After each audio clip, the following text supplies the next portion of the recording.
Live from Mount Gambier, this is Paul Murray Live, Our Town. G'day Australia, welcome to Mount Gambier. This is a beautiful part of Australia. Nice to see everyone. G'day. We are here at the Woolstore Brewery, and I want to thank Kylie and Chris for giving us a beautiful venue. They are great Australians who... Well, they started a job, this business, back 4 years ago. They've just had their 4th anniversary. But again, can I get everyone to give them a round of applause, because what they bring to the community is awesome. They've been very kind to us. Thank you so much again to Kylie and Chris. They are the best. Woolstore Brewery. It is a beautiful place to come have a look and to have a drink. All right, well, we've got an awful lot to do tonight in and around this beautiful city of Mount Gambier, this beautiful place of country Australia, and I can't wait to celebrate it with you. We've just been given Roll Gold service all of our time here, driving around in some, pretty impressive cars. I'll talk about those in a moment or two's time. We went up the road, had a look at the Limestone Caves. We're, of course, on the Limestone coast. That used to be a cave, but the roof fell in, and the bloke who owned it decided to turn it into a garden, which is something I've never seen before in the country, and it is something you have to see with your own eyes. We've been up the road to see those caves, up the road to go and see the wineries, and as I said, getting around in what I think is probably the best car in town. Very exciting. When I posted some of these pictures a little bit earlier on Facebook, the number of people who thought it was my car, and I'm like, as if that's my car, right? Imagine me putting a 7 and a 10-year-old in a 57 Chevy. I'd like that one day, and if they're watching, you know, that's the car Daddy wants one day, but that's going to wait a little while. Anyway, again, thank you to everyone. It's been a magnificent weekend here in Mount Gambier. But as you know, I've been away for the past couple of weeks. Thank you so much to James Morrow and to Danica DiGiorgio. In fact, give them a round of applause, because I know they've been great when filling in. It was awesome to see them and see them so fired up. Now, I tried to do my best, like any news addict, to try to go cold turkey for a little bit when it came to news. But how could I not? It didn't matter where I was in the country and what I was doing. I mean, people were just like the moon landing, just leaning towards screens to see the greatest Prime Minister of all time in his natural environment, communist China. The greatest Prime Minister of all time, of course, 6 days of building an important relationship, which begins with the traditional backside kissing of the Chinese leader. It then moves your way through to backside kissing of another Chinese leader. And of course, promising if there's any problems, we will never mention never mention the war. This is the Faulty Towers approach to foreign affairs. Do not mention the thing that, of course, ruined the world for the best part of 4 years.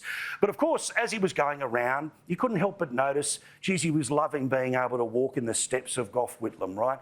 Being able to walk on the Great Wall of China and walk through this hall and that hall. And look, on behalf of the 2/3 of Australians who did not vote for this Prime Minister, may one day, just one day, you walk in the footsteps of Gough Whitlam, and we'd have a change of government one day. We'll see. I doubt it'll actually happen. Certainly there's not going to be the blocking of supply, all the rest of it. But of course, once he was playing tourist in China, time to come back here. And I don't want anyone, and how dare, and this again, I sat back for 2 weeks, and I tried not to get the news, but I was getting angry, because I couldn't believe the good citizens of Australia were beginning to notice the Prime Minister's gone on one hell of a victory lap since the election. All right? Hasn't actually done an awful lot. Of course, there was the very important job of getting politicians to come around and sink some free booze at the lodge. There's, of course, that important work he did of welcoming new Labor MPs to caucus. The important job of flapping his gums in Parliament. In fact, this week, it will be 90 days since that election. And for 90 days, the Prime Minister has gone on a pretty massive victory tour. Now, I think there's actually a little bit of science behind this. But again, can I just say, to anyone in this room, in Mount Gambier, in South Australia, or anywhere else in the country, who does not think that the past 90 days of nothing happening have not been just a wonderful celebration of a great leader, a leader that will be remembered forever, right? Just making sure in case he gets any Trump-like powers to cancel TV shows. I don't think that's happening just yet. But it did, though, bring me to this idea that This 3-month victory lap, again, there might be something a little bit more behind it. Apart from these endless nothingnesses that have happened on multiple days, there has, of course, been an absolute blitzkrieg of interviews that the bloke has done. Now, remember, we are talking about 90 days of the first 100 days of the second term. He's done 48 television or radio interviews. This is after election day. So it's like the campaign just kept on rolling. He, of course, has done 17 press conferences. And again, to those of us who show any doubt about the greatness in which the era we live in right now, please, some of the gold that comes from 48 interviews and 17 press conferences. Behold, our dear leader. Just back onto anti-Semitism, Benjamin Netanyahu has weighed in demanding that you take all action to end hate crimes. Do you have any response to what he said? No, that's a matter for him. I'm joined now by the Prime Minister, Anthony Albanese, after his first question time of the second Parliament that you are the Prime Minister for. How did it go for you? Good to be here, PK. Well, it was exciting.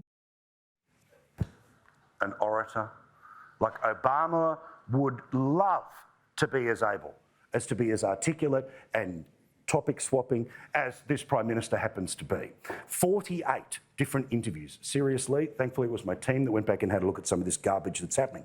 But again, I repeat, there is something a little more to all of this. You see, again, since the election, now 90 days, if you are lucky enough to follow any Labor MPs on social media, you will know that, of course, they are engaged in 4D chess, a form of communicating with the Australian public that's better than any interview or speech in the Federation Chamber could ever deliver. Again, just 3 examples of the greatness of which we are lucky enough. And thank goodness, after 2 weeks holiday, I get back and share the genius with you. We are talking hottest 100 Australian songs of all time with Australia's Paralympians. What is your favourite Australian song or your top 3 Australian of all time? Don't panic. And I got you some baklava. What? Yeah, take all of it. All of it. Oh my goodness. Yeah. Yeah, this is too much. No, let's take all of it. reduce this by 20%. Okay. There you go. Take that. 20% off? Now that's manageable. Yes, I'm so proud of you, Mum. That is my girl. Oh my gosh, look at the smiley face. There you go, Cara. That last lady is one of 150 odd people that write the laws of Australia. Just so you know, just in case any time in the next 3 years you're starting to go, geez, why don't they get small business, right? Why don't they get agriculture? Why don't they get the family? Why don't they get how regional communities feel? Now, again, I get it. There are certain people that play into this stuff, but are we honestly that dumb when it comes to the way we are presenting ourselves? Now, I'm not saying that about the MP. See, The Guardian, I know you had a whole 5,000 words just AI generated then. Sky News host calls Labor MP dumb. No, I didn't. It was the video that is very, very ridiculous. But I think all of this, again, I'm building to, that I think this is all part of a plan. And ironically, it is a plan that they will, of course, never admit, and it comes from a source of which they would never credit. Steve Bannon, the bloke who taught Trump how to be Trump when it came to the 2016 election, the man who, of course, is the war room, bang, bang, bang, message, message, message. He has a term which is called flood the zone. And that is what is happening right now.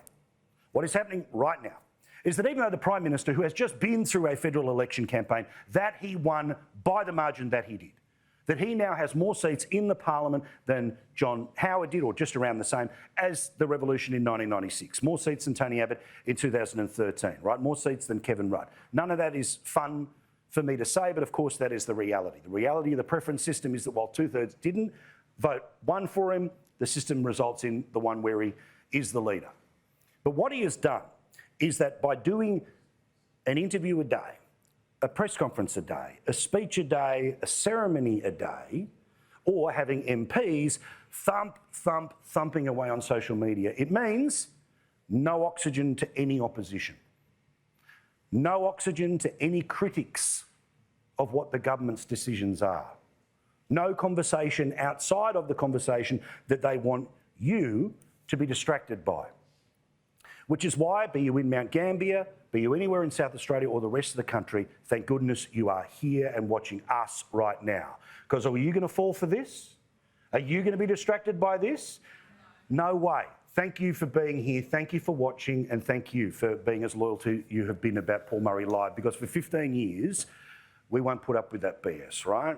We're going to call it out because you need to know how the sausage is made. And yes, that sometimes can be an ugly process, but it is the process that is playing out right now in Canberra, where they don't just want to be the government, they want to dominate. They want to dominate at a level where any criticism whatsoever is either considered to be too small, too detailed, too irrelevant, because they're trying to distract you with the, look, I've got my picture on a wall, or look, here's me being the Prime Minister having beers with everyone at the lodge. Here's me going on a 6-day overseas trip, which apart from anything else took an entire news week. Meantime, the debate amongst the opposition, of course, is going to be about whether net zero is the way to go or something they have to drop, like that hard right-winger Tony Blair has suggested countries like the United Kingdom do. So, of course, despite the fact that Sussan Ley, of course, is the new leader, she's trying to either reposition or try to reconnect with some communities that look at the scoreboard, clearly change their mind or don't want to get involved in a conversation, right? Well, she's now trying to reach out to a bunch of business leaders to help her reach out to different people in different communities. She is doing what I said should be done straight after that election, which is don't just listen, but be seen to be listening, all right? And she's trying to build some bridges with the corporate world. Small business, again, is going to remain front and centre for her. All good things. But as you know, there are a lot of people, including many in this room and many that have bailed me up on the streets, who say the front and centre issue is net zero. That the opposition must pick the position that is not the position of the government for all of the reasons that have been argued uphill and down dale. Well, that is now beginning to come to a head, which of course is the scenario of Barnaby Joyce and Michael McCormack running around in federal parliament last week trying to get people to join their side here, which is that basically that should be the coalition's position. Well, of course, the Western Australian Liberal Party, well, they made a decision, that being at the organisational level, that they are going to try to walk away from net zero. For those who say that is the only option for the government, okay, fine, fair enough, I hear all of the arguments. So I'm not sitting here in favour of the target, and certainly, as I've told you before, when it comes to the climate clock, Australia, 1% of the world's problem, but of course, once you get to China, Russia, India, the United States, the third world, 45 minutes of the climate clock are not playing with the same rules that are putting one hand behind our back. But let's also not ignore that if that ends up being the position of the Liberal Party, we know there's somebody waiting to pounce who's got more money than you and I do. Simon Holmes à Court said this weekend in the Financial Review that any decision to move away from net zero would essentially be punishable by the Liberal Party losing as many seats as possible closer to the cities. The maths is, of course, 76 seats is what you need. What will be fascinating to see this week is what happens in the Senate, because Pauline Hanson isn't just going to let everyone say things in interviews. Instead, they're going to have to vote. Let's see what happens when One Nation turns around this week, as they plan to, and have a vote to try to change those laws in and around net zero. How many Nats, how many Libs will actually cross the floor, or how many will have to stand with the hand behind the back? All of it will be fascinating. And tomorrow night on the show, when we're back to what we do normally, of course, none other than the wonderful Matt Canavan will be here to talk about, well, what he's going to do when it comes to the Senate. Now, let's talk about Mount Gambier, because that is something we can all agree on, regardless of our politics, and regardless of factions within factions. I love Mount Gambier. What a beautiful place this is. Of course, it is halfway between Sydney and Melbourne. The details of those who plan to walk, run, or wherever. Who wants to go for a walk to Adelaide anytime soon? All right, I wouldn't imagine. Yeah, so in between, did I say it was halfway between Melbourne and Sydney? I apologise. Oh, that's it, I'm leaving. Okay, rest of the show, anyone can host. My apologies. Every now and then, I've got to get back on the saddle here. It's only been a couple of weeks, but still, the stumbles happen every now and then. All right, so as you can see, halfway between Adelaide and Melbourne, there is some beautiful things to see here from the crystal clear water of the Blue Lake. You can also go and see, again, this Umpherston Sinkhole that I'll show you in a moment or two's time. About 26,000 people live here, which is just every one of them. Lovely, decent, beautiful people to be around. Median age here is 41. And we had the opportunity to get around not just to see the beautiful sights, but to do it in a very beautiful car. 57 Chevy, enjoy.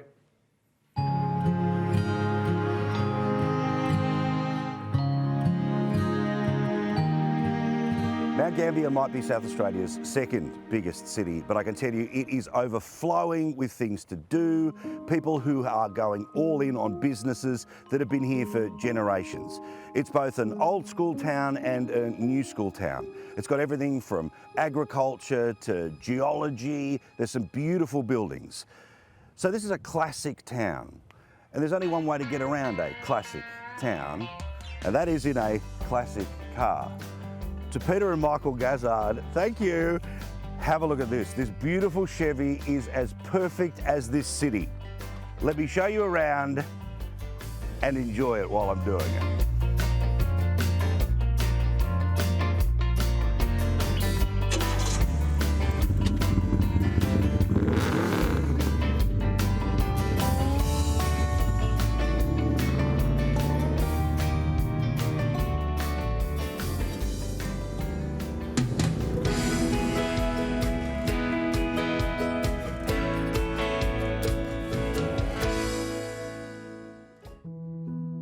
Welcome to the Blue Lake.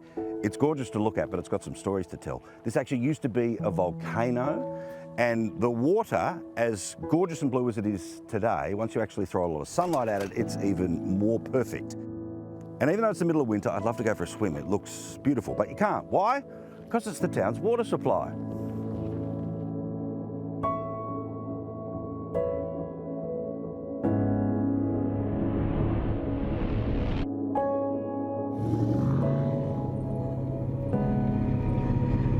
Look at this.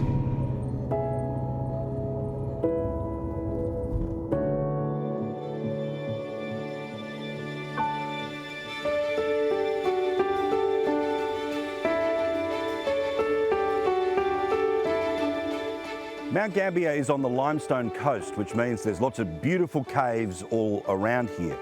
But I want to tell you about this one specifically because the cave has no roof. A bloke bought this place as a farm in the 1850s, and there was a sinkhole in the middle of it. Literally, the limestone cave had collapsed. Over the next 30 years, he slowly but surely turned this into a garden as a sanctuary when it comes to summer. And now, many years later, there is 1,000 different places to look at what is something that is the perfect mix of nature and man-made peace.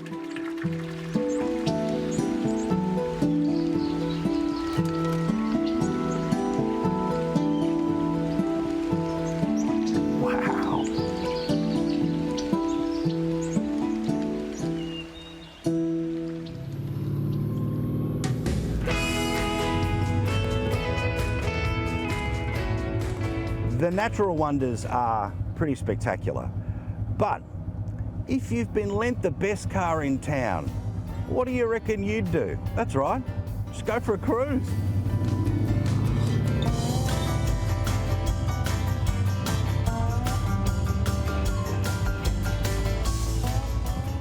This joint has every reason to be proud of itself. It's punched above its weight for as long as it's existed, and even to this day is the capital of some pretty big industries. The buildings are beautiful, the natural sights are amazing, the people are awesome.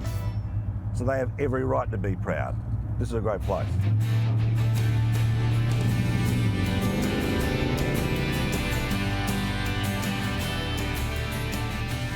The wonderful Mike Gazzard, who is a local legend, that's his car. Tell us about that incredible beast. It's beautiful. Yeah, well, Paul, you didn't give me a lot of notice. Mount Gambier is quite passionate. It's got quite a strong culture of classic and custom cars. But because you brought the rain with you, a few friends, I said, we need some old cars. They didn't want to get them on the wet road. So, but you gave me a chance to drive around in your pride and joy. Yeah. I also appreciate that I called it'd be about halfway through that shoot, and I just said to Mike, it doesn't start. What am I going to do? What happens here? You taught me how to restart it, and I much appreciate that. But just a jumper battery. It was a very good jumper battery. You always need one with an old car. Don't you just? But the heads turn. But of course, you're in the automotive industry here. We'll have a chat to Pete a little bit later. But your passion for the joint, again, everything you have been talking about here from local sport, local business. Why do you love the joint? Well, we're probably in the best part of the best state. We're very solid economically, which is good for business. We're sort of far enough away from all the big metros, but close enough we can enjoy that. We're close enough to Victoria and we get the benefits of that without getting tangled up in it. So yeah, it is a good place. Good stuff. Give me a round of applause. And we're very prosperous, as you've seen. We've got a very healthy rainfall. So correct. Good man. Thank you, Mike. Do appreciate it. Thank you, mate. Let's talk to Herbie. Hop on up for me if you can, Herbie. Peter, of course, his brother. We'll get to that in a second. Herbie, tell me about your love and passion for this place. Well, first of all, welcome to Mount Gambier, Paul. Thank you. I don't think I'm a local yet. I came here when I was 2 with mate, my no, parents. not at all. Well, as I can just reiterate what Michael has said, it's a great place to live. It's halfway between Melbourne and Adelaide. If it's a dry year, we get 29 inches of rain. If it's a wet year, we get 35 inches of rain, except the last couple of years. But the environment is healthy. It's a great place to bring up a family. But more importantly, business is on a roll, except for small retail business, which is doing it tough. The rest of us are on a roll. Good on you, Herbie. Thank you, mate. Great place to live. Appreciate the passion. Thank you so much. Good on you. More in a sec here from Mount Gambier, of course. Plenty more to say. A lot to do with sport, but some incredible things to show you, including those caves. More in a second.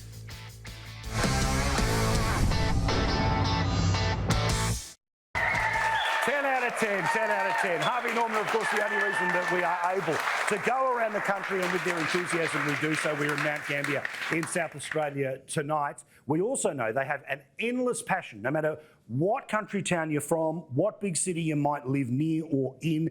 If you have a future in sport, there is a massive chance you are going to get a boost from Harvey Norman somewhere along the way.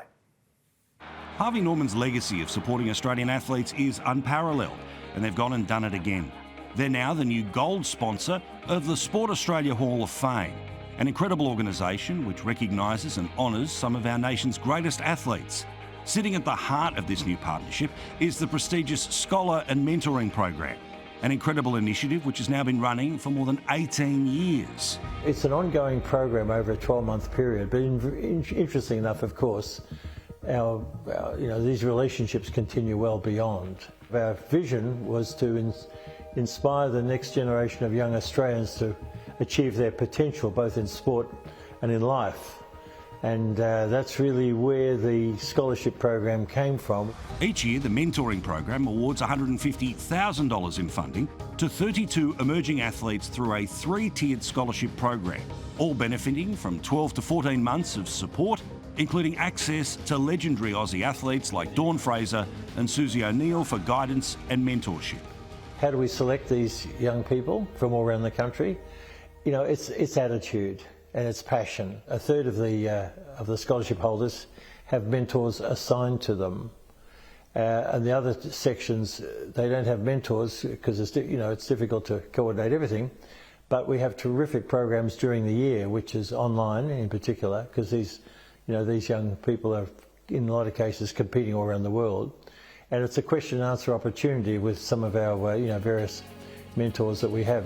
One of the recipients of the Tier 1 scholarship is track cyclist Tate Ryan, who's one of South Australia's athletes to watch as he sets records both here and around the world. For me, it was such a huge honour to, get the Tier 1 scholarship. Like, I applied for it, and I was just really, really grateful. There's always workshops we can attend, for social media workshops, media training, all that kind of stuff that they organise for us. There's an enormous amount of funding that we can access, which is a huge help as well as the mentoring program, which is invaluable. We have our members from different sports to the scholarship holders, not telling these kids how to jump higher or run faster. That's the coach's job. But coming from other sports, it's really to talk to them about facing their fears on the world stage. And not many people can talk about that unless you've been there and done it. You don't need to be in the same sport. The advice that they give and the situations that occur is transparent between sports. It's coming up from juniors where I was really successful. It's been a big step to come into the elite ranks and, you know, try to be as successful as possible. With Sahoff supporting me, you know, it's helped me so much. Like I don't have to think twice about going over to an international competition now because I've just got the support there. The knowledge that the members have of being, you know, athletes, it's priceless. To share that with future generations is just brilliant. I love coaching, I love being part of someone else's journey, helping them to achieve their goals. It's very rewarding and satisfying, and just being part of that journey is brilliant. It's great for us to also learn from other athletes in different sports and see the similarities as well. It's really pairing up what we think is going to be the added value for these young people with the type of athlete, former athlete, retired athlete that we have. The role of the mentor is it's lifelong almost. I mean, talking to some of the mentors with their mentees, the relationship lasts longer than the period that it does, and you get really involved with those people and want to see them succeed. And you know, you were definitely somebody that they can lean on and go to for advice, or just to have a chat and to, you know, get off your chest whatever's going on. The cross-pollination of sports makes sure that the mentorship really focuses on the scholar's personal growth as an athlete, rather than fixating on technique, which is obviously the job of a coach. Luckily enough, Tate has been paired with the Olympic winter gold medalist and iconic Aussie speed skater, our mate Steve Bradbury. I really look forward to working with Steve, you know, in the future and hopefully beyond this program as well. Just in, you know, as I develop and grow as a person and an athlete, and how I can balance uni with work and with training and everything like that. I've been talking to him a lot about self-belief and, you know, how to, you know, believe in myself when, you know, training gets hard, racing gets hard, or when I'm not feeling my best. It's been really awesome. You know, he's got such an incredible story and has such a great insight into sport and high performance behaviours and everything like that. Sport is embedded in Australian culture, and Harvey Norman have been pivotal in supporting our athletes reach the elite stages of their careers. Their new partnership with the Sport Australia Hall of Fame is so powerful in helping athletes achieve their full potential both on and off the field. Huge congratulations to everyone who's the beneficiary of their support, but also John Burton, of course, the hero of the America's Cup victory all those years ago, for him to be helping in that process along with legends like Susie O'Neill, Dawn Fraser. How awesome is that? Now, let's speak of some local legends as well, because when we go around the country, we give the people of the location that we are coming to an opportunity to get a little bit of recognition and also a little bit of support from the very good people of Harvey Norman. And the local community here in Mount Gambier has been able to vote, and each of these community organisations are going to get a $2,000 voucher from the local Harvey Norman. So give it up for that local Harvey Norman support. They are fantastic. Congratulations to Tegan, who of course is there with those village hampers, Nathan with the Blue Lakes Rangers Soccer Club, and of course Cherie and Kylie as well. Congratulations to them and their beauty salon as well. So all of them, $2,000 they can do with what they want from our mates at Harvey Norman. Tony Passon is the local MP, and I'm very pleased to say is a proud man of Mount Gambier, who joins us right now in this beautiful location here at the Woolstone Brewery. Thank you so much for coming along, Tony. Thanks for having us, Paul. Mate. All right, now let's talk about one of the things a lot of people have spoken to us about, which is, and again, people don't care what's the state and federal and local responsibilities, but let's talk about radiation therapy. The idea that for a lot of people in this room, including some passionate people in this room, it's a 6-hour drive to be able to get the type of care for cancer that people in other states and many people watching us right now would understandably think is not acceptable, but for some reason it's okay in SA, and it shouldn't be. Yeah, Paul, one of the great privileges of being a local member in your own hometown is you know the backstory of a lot of people. So I walked in tonight and I saw Brian. Now, Brian is someone who's living through a cancer journey, and he would have, if he could have, had his treatment here in Mount Gambier, would have avoided time in Adelaide. Now, The reality is radiation therapy is available in regional communities all across Australia. Every other state in this country has a regional radiation treatment facility. We don't in South Australia. And it means that if you are diagnosed with cancer that needs radiation treatment, not all cancers, but those that need that kind of treatment, breast cancer, prostate cancer, in other communities you can have a 15-minute treatment at lunchtime, get on with your life. In our community it means that probably the worst time in your life, when you want to be surrounded by your family, you have to relocate to Adelaide for 6 to 8 weeks of treatment, which is 15 minutes a day. Isolated from your family, isolated from your community. And why? Ultimately, because we haven't had the political will to deliver a radiation treatment centre here in the Limestone Coast for the region. But the incredible thing is that people have surrounded and are trying to push. They're pushing with everything from petitions, trying to get the this is not Team Red and Blue, no. This is Team Mount Gambier that are getting in and wanting something here. Again, when this joint gets behind an issue, it gets behind it with everything they've got. When I was first elected in 2013, we didn't have an MRI machine in Mount Gambier. There were 2 in Warrnambool, but not one in Mount Gambier. The community got together and we delivered that as an outcome. We've done exactly the same thing, followed exactly the same model, and you talk about the petition. I mean, there aren't many places in Australia, particularly regional communities, where you can get 20,000 signatures on a petition in 2 weeks. 20,000 signatures in 2 weeks. Pretty crazy. There wasn't one place you could go in this community without being asked, have you signed the petition, have you done these things? Now, cancer touches all of us, Paul, and everyone could tell a tragic story.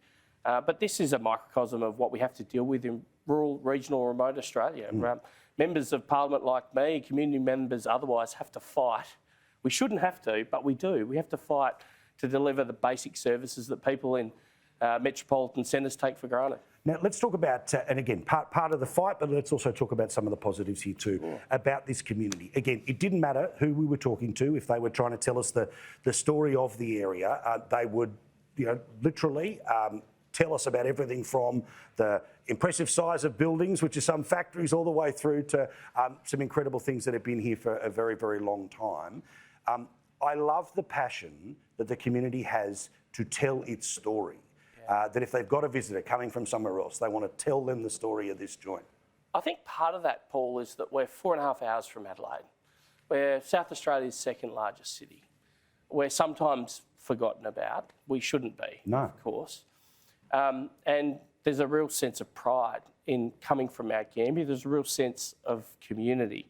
And I know as you travel around the country, you talk to other MPs who, of the other 149 who tell you there's the greatest electorate on earth, but for those examples, they're spinning you, mate. But the truth is...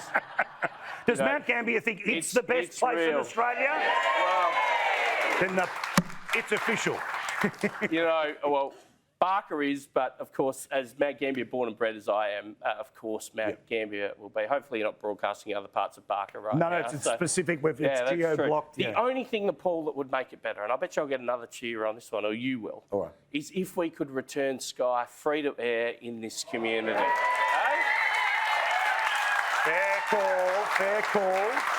Now, those of course, those decisions not made by us, made by other free-to-air partners who decide what they do and don't take as channel bundles. But if anyone would like even more Sky News around the country, then please get in touch with those that you think make the decisions. But I appreciate the shout-out.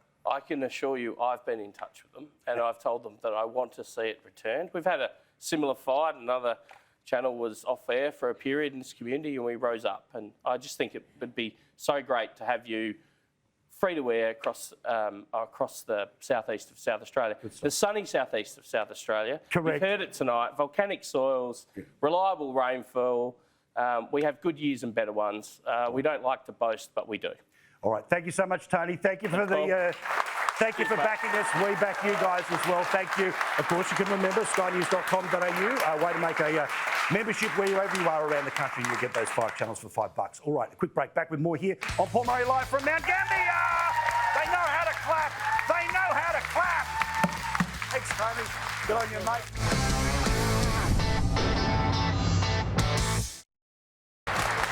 Welcome back to Mount Gambier, the Woolstone Brewery. We're having a good time tonight. Lovely to see you. Thanks again to Kylie and Chris for putting it all together for us here in this beautiful venue. I also want to give a special shout out and a very specific happy birthday to a very important person to me, but also a very important person in my mother's life, Jenny Coverdale. She's a beautiful, wonderful lady, and she's very, very supportive of me, this show, but more importantly, she loves my mum. So all the best to you, Jenny. All right, now let's continue our journey around this magnificent part of South Australia. And I always say it, see Australia. This is where you should have your holidays. Come and have a look at places like Mount Gambier and see things like this.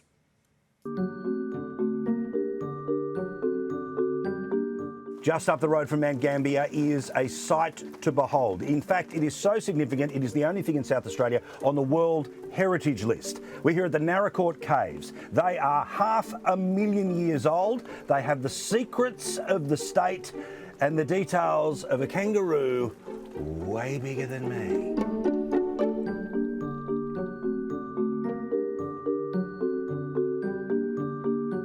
Also worthy of World Heritage listing is no doubt Barb, who of course works here, has for just a little while now. This is a beautiful setting. Give us an idea. How old? Who was the first person to fall in? Actually, a man did dig in to find this cave, and he was actually wriggling, crawling through the ceiling that we see up here. What you're about to see is an unbelievable underground world here that we have, and particularly the fossils that we have.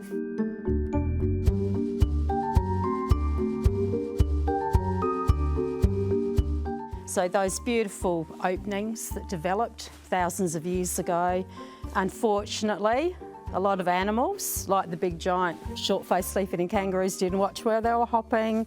A lot of animals didn't watch where they were running, but we've collected that information.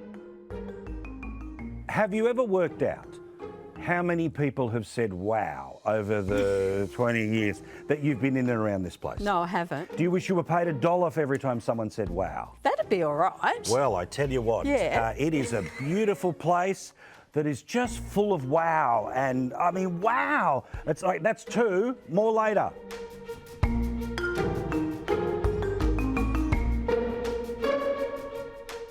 Now, we've seen some amazing things in this cave, but I wanted to make sure that the pictures do it justice. This is a very, very, very, very, very, very, very,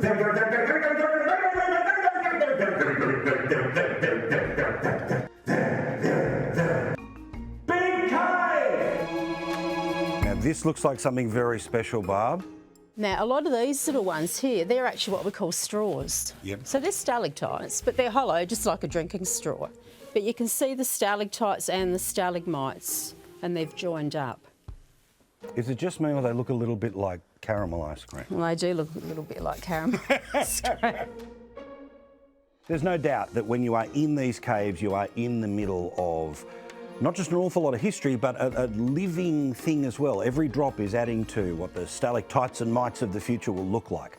Something that also takes a little time to age is red wine. Perhaps not as many thousands of years, but certainly many thousands of gallons, of litres, of bottles, of glasses, of... You get the point. We're going to touch some red wine now.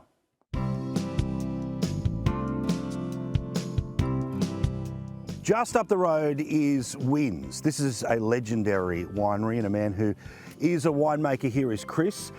Tell us the history of this incredible patch of dirt we're standing on now. So this is quite an important piece of dirt here in Coonawarra, Paul. This is the original Panola fruit colony here behind us, what is now the Wynns Winery. So this building was built in 1891 by John Riddick himself. Wow. And has produced wine almost non-stop to this day. About 100 years old where we're standing right now, and we're at the process where we're basically, what, at the start of this process now? Correct, yeah. It's quite an unusual vineyard in Coonawarra, this one, Paul. Coonawarra is most famous for its Cabernet Sauvignon grapes, first and foremost, and certainly its Shiraz. But this vineyard we're actually in here at the moment is Pedro Ximénez, which Wynns are making into a fortified wine. And you can see, as you said, so the vines are at the moment in their dormant phase. They've recently been cane pruned here by our hand cane pruners. Wow. And right now they're just sort of asleep for the winter time, waiting to shoot new buds. When do we start to see growth, and how large will things get to at peak? Oh, we won't start seeing much growth until well into spring when there's a bit more warmth coming along. These are also the last grapes we pick every year. Oh. These will be almost as late as June. Now, Chris, I won't lie. When normally somebody takes me to a pit in the middle of a field with no one around, it's not a good thing. But this is a good thing, right? That's right, Paul. Here we are in the Alexander Vineyard, which is one of Wynn's key vineyards, and we've dug out this soil pit here. You can see, so it really is all about this, what we call the terra rossa soil. This is this light red clay. Gorgeous. A thin layer. That layer varies across Coonawarra, and then on that, on top of that, or underneath that, you've got this bed of limestone. Now, Chris, this is very exciting because there's an awful lot of flavour around us. This is just a fraction of the work that you do every single year. That's correct, Paul. You can see all the red wines are tucked away, asleep in oak. Gorgeous. For their time, with good maturation. And these are currently 2024 Johnson and Shiraz, which happens to be our oldest Shiraz vineyard, well, one of our oldest Shiraz vineyards. In fact, it's 100 years old this year. So tell me, what am I about to taste? What am I looking forward to? So we're about to taste, again, Shiraz, 2024. We want it to be bright of fruit. There should be a nice balance of fresh acid and tannin. Okay. Shall we try? Hit me with it. My mum's watching right now, and yes, Mum, I'm doing this and you're not. Sorry, doll. You smell that? Oh, that's beautiful, isn't it? That's good. I think we made a good one here, guys. I'm pretty happy with that one. Personally, watch this. The Paul Murray approved barrel. This one, and I haven't even tasted it. That's how into this I already am. Cheers, Paul. Cheers, thank you, Chris. Yeah, big shout out as well to George and his team. Wonderful afternoon. Well, you saw us driving around, some beautiful things. There are some lovely cars I haven't been showing you on camera, but they've been a lot of fun to get around in as well. And I'm pleased to say that Peter Gazzard, who is a man who's a hero to me. Why? Because not only did he race at Bathurst, but top 10, local legend, and a man who is, I'm going to say it, the most passionate man about Mount Gambier. From the second that we met him to right now, he's pump, loving everything about it. So thank you so much, Peter, for everything. You've been very kind to us. And of course, I want to say g'day to Tom Kosh as well, because let's talk here about the Recreation Centre, not too far from where we are right now, but a massive basketball event happened in this place last night. It sure did, yeah. Look, we're very fortunate to be home to the Mount Gambier Pioneers, and last night our men's team played in a home qualifying final, and thankfully for us we were able to advance to our home prelim final, which we'll play in a fortnight's time. So it was a big event. It was about 1,400 people that showed out to support our team. So it's How huge. good. Well, we're just having a look here at the facility. This thing is absolutely top-notch. And obviously, basketball was the focus last night. But tell us about what can and also happens there all year round. Yeah, look, it's a multi-purpose facility. It's a swimming pool, leisure centre, full gym, 6-court facility, both for multi-purpose, tennis, indoor netball, basketball. Yeah, look, it's got the lot. We're very fortunate to have a facility such as that, and it's state of the art. Now, Peter is, I reckon, the most connected man as well in Mount Gambier, because, of course, you and the family business has been in cars for a long time, but you don't just love getting people into the right car, but also you love the celebration of all things to do with motorsport. How important is it to you, the auto culture of this place? Very important. It's a great town. We've got a speedway track. We're going to have the Australian Sprint Car title here January next year. We've got a go-kart racing track that Oscar, the Formula One guys, cut his teeth on. Kai Allen and Job Stewart come from Mount Gambier. They're racing at Bathurst this year. We've got our own road race motorcycle club. I think it's the only club in the world that owns their own road race track. We've got a hill climb. It's the longest and best hill climb in Australia. That's on in November. So it's a really sweet little spot for motorsport. And you've got to stop telling everyone it's such a good town, though. We don't want too many people here. It's nice the way it is. All right. Well, if we can simultaneously talk the joint up but not spike the property prices, we'll find a way in the next little while. But also, again, whenever you go and see Peter and the team, when we go in and we're saying g'day on Friday, say, mate, do you want to come and have a go on the go-karts? Man, what go-karts in the middle of a car dealership? You have had some incredible names that have raced on these little go-karts inside the dealership. Tell us about some of the people that you've got the timer on and they've had a little play. Well, you've been slower than all of them. Yes. No, we're lucky. That's a weight thing, not an ability thing. We're lucky to get some good visitors that love coming to Mount Gambier. We get some friends that will fly past Sydney, Melbourne, Canberra to come to Mount Gambier for the day and race the go-karts and go out through the forests and look at the Blue Lake. We've got some amazing beaches, some good seaside towns like Robe and Beachport that a lot of my friends love and come to. And they've got a lot better places, I think, closer to them, but they say Robe's the favourite and they come here. That's So it. we're very lucky. Well, this is it. And Tom, also, you're in the restaurant game as well. Food, top notch. And one thing I can 100% talk about, it's food. This joint is top notch. It is spectacular. Yeah, we're hugely lucky. I mean, we've got a number of restaurants, cafes at our fingertips here, and we're very fortunate that half an hour down the road to the Coonawarra, as everyone would have just seen, we're hugely lucky to be able to call it that. Mount Gambier as a wine region is also very new, but food, wine, local produce, we've got plenty of it, and it's all at great quality. Now, this isn't Channel 2, so you're allowed to plug your business. What is the name of the place that people can pop in, say good day and mention my name and pay full price? Yeah, the Commodore, and we also have a new restaurant here in town, the Henty, which is Gnocchi at the Henty, which has been a good little bistro that we've opened a couple of years ago. Good stuff. I also want to say good day to Dale and the people at the barn as well. One of, again, many wonderful places. And again, everywhere we go, people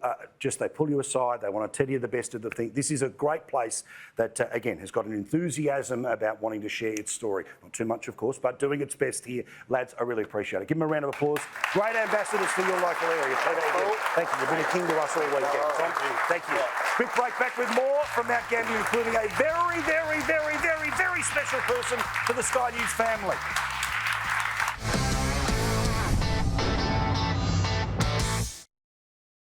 Mount Gambier is awesome.